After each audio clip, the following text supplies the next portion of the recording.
Ау бала, қалпақта отыра, бақ сен оға қазақша лаф ете. Қазақша лаф ете, вот татар, да. Когда мне говорят Новоселовский, у меня все, у меня дергается глаз, у меня появляются седые волосы. Фотограф, он же вот столько взял. А, ты тоже считаешь, да, А когда видеограф он вот столько взял, а музыканты вот столько взяли. Потому что у меня своя изюминка, да, поющая, ведущая. Потому что если я спою, то свадьба закончится в 7.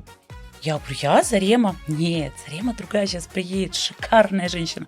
И на меня смотрели, я был один, как белая ворона. То, что там колпак или я там кушак мог одеть. Да.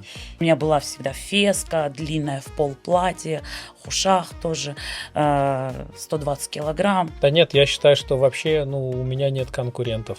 Но хотелось бы, чтобы этот человек, который у них всегда на свадьбах, не забирал у меня микрофон. А что, Поминающийся. поедание бутербродов не будет сегодня конкурс, прикинь у тебя.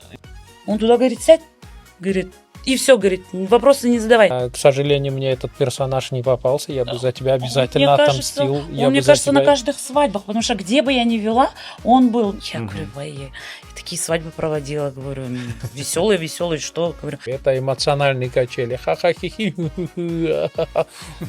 Опять здесь и вот поскакали вот так. Когда я еще не знала, сокращала песни, потом ко мне подходили, поговорим.